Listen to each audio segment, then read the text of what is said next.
গুটি আম পাড়ার মধ্য দিয়ে আজ থেকে রাজশাহীতে আমের বাজারজাত শুরু হয়েছে। এ খবর জানতে এখন যাচ্ছি রাজশাহীর আমবাগানে। সেখান থেকে যুক্ত হচ্ছেন সিনিয়র করেসপন্ডেন্ট সাজু।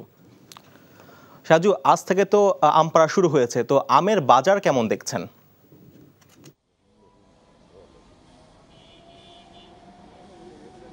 হ্যাঁ সাগর, প্রশাসনের যে বেঁধে দেওয়ার সময়, সেই সময় অনুযায়ী আজকে থেকে রাজশাহী জেলায় গুটি আম পাড়া শুরু হয়েছে। অর্থাৎ আজকে থেকে আমের যে বাজারজাত সেটি আমরা দেখতে পাচ্ছি। তবে আমি এই কিছুক্ষণ আগে বেশ কয়েকটা আমবাগান ঘুরে এসেছি রাজশাহীর। আমি কোথাও থেকে আম পাড়ার এখন পর্যন্ত দৃশ্য দেখতে পারিনি।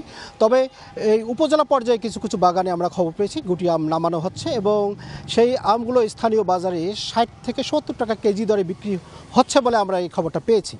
আর আপনাকে জানিয়ে রাখি যে রাজশাহী যে সুমিষ্ট আম, সারা দেশে যে আমের চাহিদা, সেই আম বিশেষ করে গোপালভোগ, সেই আম পেতে গেলে কিন্তু ভোক্তাদের আরও 10 দিন অপেক্ষা করতে হবে। অর্থাৎ সেই ধরনের আম নাম পারবে আগামী 25শে মে থেকে।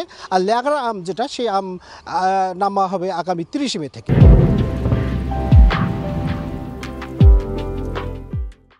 আর যদি আপনাকে একটু তথ্য জানাই যে স্থানীয় কৃষি সম্প্রসারণ অধিদপ্তরের যে তথ্য, রাজশাহী, চাঁপাইনবাবগঞ্জ, নাটোর এবং নওগাঁ, এই 4 জেলায় 93,000-এর বেশি হেক্টর জমিতে এবার আম চাষ হয়েছে বলে তারা দাবি করেছে।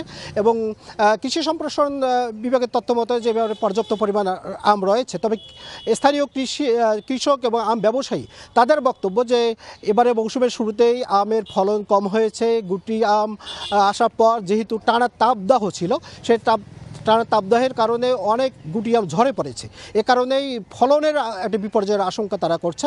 আর আপনাকে আরেকটু তথ্য জানিয়ে রাখি, আগামী 10 জুন থেকে রাজশাহী ঠিক না, রাজশাহী এবং পার্শ্ববর্তী চাঁপাইনবাবগঞ্জ থেকে ম্যাঙ্গো স্পেশাল ট্রেন চালু করা হবে এবং সেখানে 1 টাকা 43 পয়সা কেজিতে রাজশাহী থেকে ঢাকা পর্যন্ত আম পরিবহন করা হবে। সাগর,